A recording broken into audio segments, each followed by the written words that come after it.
بسم اللہ الرحمن الرحیم۔ السلام علیکم۔ شیخ سعدی اور ان کا بیٹا تہجد پڑھ رہے تھے۔ دعا کے بعد بیٹا بولا، بابا جان سب سو رہے ہیں اور ہم عبادت کر رہے ہیں۔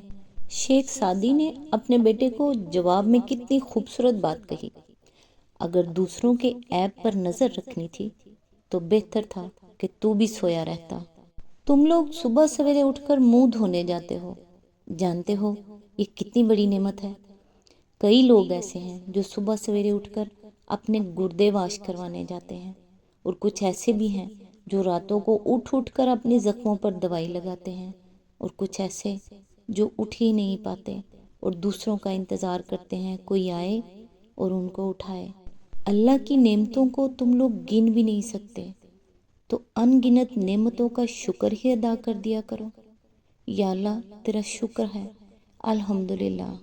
اللہ تعالیٰ سے دعا ہے کہ آپ کی جان، مال، ایمان، آبرو، روزی، رزق، علم، عمل، گھر، کاروبار، دسترخوان، اولاد، زندگی، عبادات، تقوی، اخلاص، اخلاق، سادگی، عاجزی، انکساری اور عمر میں برکتیں، رحمتیں، وسعتیں اور عروج و بلندیاں عطا فرمائے، آمین یا رب العالمین۔ آج انشاءاللہ سورہ زمر کی آیت نمبر 50 سے سٹارٹ کریں گے۔ اس کا ترجمہ اور تفسیر تفہیم القرآن سے بیان کروں گی جو اہل سنت جماعت کے لیے ہے۔ اعوذ باللہ من الشیطان الرجیم، بسم اللہ الرحمن الرحیم۔ یہی بات ان سے پہلے گزرے ہوئے لوگ بھی کہہ چکے ہیں، مگر جو کچھ وہ کماتے تھے وہ ان کے کسی کام نہ آیا۔ اس کی تفسیر ہے، مطلب یہ ہے کہ جب ان کی شامت آئی تو وہ قابلیت بھی دھری رہ گئی جس کا انہیں دعویٰ تھا، اور یہ بات بھی کھل گئی کہ وہ اللہ کے مقبول بندے نہ تھے۔ ظاہر ہے کہ اگر ان کی یہ کمائی مقبولیت اور صلاحیت کی بنا پر ہوتی تو شامت کیسے آ جاتی۔ آیت نمبر 51۔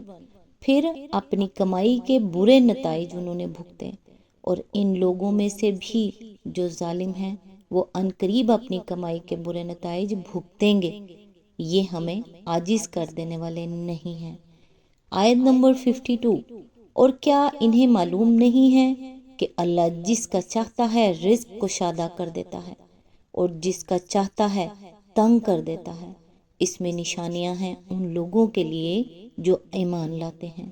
اس کی تفسیر ہے، یعنی رزق کی تنگی و کشادگی اللہ کے ایک دوسرے ہی قانون پر مبنی ہے جس کے مسالے کچھ اور ہیں۔ اس تقسیم رزق کا مدار آدمی کی اہلیت و قابلیت یا اس کے محبوب و مغضوب ہونے پر ہرگز نہیں ہے۔ اس مضمون کی تفصیلات کے لیے ملاحظہ و تفہیم القرآن جلد 2 صفحات 202، 212، 221 اور 274، 275، 322، 334، 457۔ جلد 3 صفحات 26، 77، 78، 139، 189، 191، 192، 259، 260، 283، 284، 513، 516، 662 اور 664۔ جلد 4 حواشی سورہ سبا 54-60۔ آیت نمبر 53۔ اے نبی کہہ دو کہ اے میرے بندو، جنہوں نے اپنی جانوں پر زیادتی کی ہے، اللہ کی رحمت سے مایوس نہ ہو جاؤ، یقیناً اللہ سارے گناہ معاف کر دیتا ہے، وہ تو غفور الرحیم ہے۔ اس کی تفسیر ہے، بعض لوگوں نے ان الفاظ کی یہ عجیب تعویل کی ہے کہ اللہ تعالیٰ نے نبی صلی اللہ علیہ وآلہ وسلم کو خود اے میرے بندو کہہ کر لوگوں سے خطاب کرنے کا حکم دیا ہے، لہٰذا سب انسان نبی صلی اللہ علیہ وآلہ وسلم کے بندے ہیں۔ یہ در حقیقت ایک ایسی تعویل ہے جسے تعویل نہیں بلکہ قرآن کی بدترین معنوی تحریف اور اللہ کے کلام کے ساتھ کھیل کہنا چاہیے۔ جاہل عقیدت مندوں کا کوئی گروہ تو اس نکتے کو سن کر جھوم اٹھے گا، لیکن یہ تعویل اگر صحیح ہو تو پھر پورا قرآن غلط ہوا جاتا ہے، کیونکہ قرآن تو ازل و اول تا آخر انسانوں کو صرف اللہ تعالیٰ کا بندہ قرار دیتا ہے، اور اس کی ساری دعوت ہی یہ ہے کہ تم ایک اللہ کے سوا کسی کی بندگی نہ کرو۔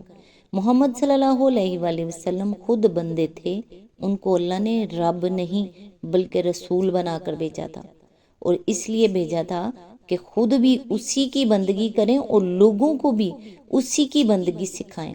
آخر کسی صاحب عقل آدمی کے دماغ میں یہ بات کیسے سما سکتی ہے کہ مکہ معظمہ میں کفار قریش کے درمیان کھڑے ہو کر ایک روز محمد صلی اللہ علیہ وآلہ وسلم نے یکا یک یہ اعلان کر دیا ہوگا کہ تم عبد العزیٰ اور عبد شمس کے بجائے دراصل عبد محمد صلی اللہ علیہ وآلہ وسلم ہو، معاذ اللہ۔ اسی آیت کے ضمن میں یہ بھی بتایا گیا ہے کہ یہ خطاب تمام انسانوں سے ہے، صرف اہل ایمان کو مخاطب قرار دینے کے لیے کوئی وزنی دلیل نہیں ہے۔ اور جیسا کہ علامہ ابن کثیر نے لکھا ہے، عام انسانوں کو مخاطب کر کے یہ بات ارشاد فرمانے کا مطلب یہ نہیں کہ اللہ تعالیٰ بغیر توبہ و انابت کے سارے گناہ معاف کر دیتا ہے، بلکہ بعد والی آیات میں اللہ تعالیٰ نے خود ہی وضاحت فرما دی ہے کہ گناہوں کی معافی کی صورت بندگی و اطاعت کی طرف پلٹ آنا اور اللہ کے نازل کیے ہوئے پیغام کی پیروی اختیار کر لینا ہے۔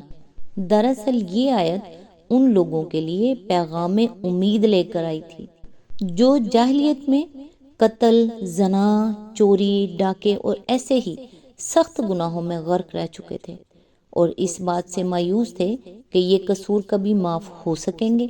ان سے فرمایا گیا ہے کہ اللہ کی رحمت سے مایوس نہ ہو جاؤ، جو کچھ بھی تم کر چکے ہو اس کے بعد اب اگر اپنے رب کی اطاعت کی طرف پلٹ آؤ تو سب کچھ معاف ہو جائے گا۔ اس آیت کی یہی تعویل ابن عباس، قتادہ، مجاہد اور ابن زید نے بیان کی ہے۔ ابن جریر، بخاری، مسلم، ابو داؤد، ترمذی۔ مزید تشریح کے لیے ملاحظہ و تفہیم القرآن جلد 3 صفحہ نمبر 466 to 468۔ آیت نمبر 54، پلٹ آؤ اپنے رب کی طرف اور متی بن جاؤ اس کے قبل اس کے کہ تم پر عذاب آ جائے اور پھر کہیں سے تمہیں مدد نہ مل سکے۔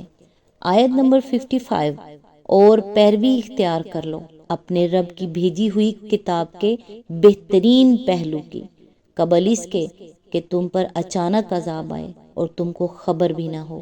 اس کی تفسیر ہے، کتاب اللہ بہترین پہلو کی پیروی کرنے کا مطلب یہ ہے کہ اللہ تعالیٰ نے جن کاموں کا حکم دیا ہے آدمی ان کی تعمیل کرے، جن کاموں سے اس نے منع کیا ہے ان سے بچے، اور امثال اور قصوں میں جو کچھ اس نے ارشاد فرمایا ہے اس سے عبرت اور نصیحت حاصل کرے، بخلاف اس کے جو شخص حکم سے منہ موڑتا منہیات کا ارتکاب کرتا ہے اور اللہ کے وعظ و نصیحت سے کوئی اثر نہیں لیتا، وہ کتاب اللہ کے بدترین پہلو کو اختیار کرتا ہے، یعنی وہ پہلو اختیار کرتا ہے جسے کتاب اللہ بدترین قرار دیتی ہے۔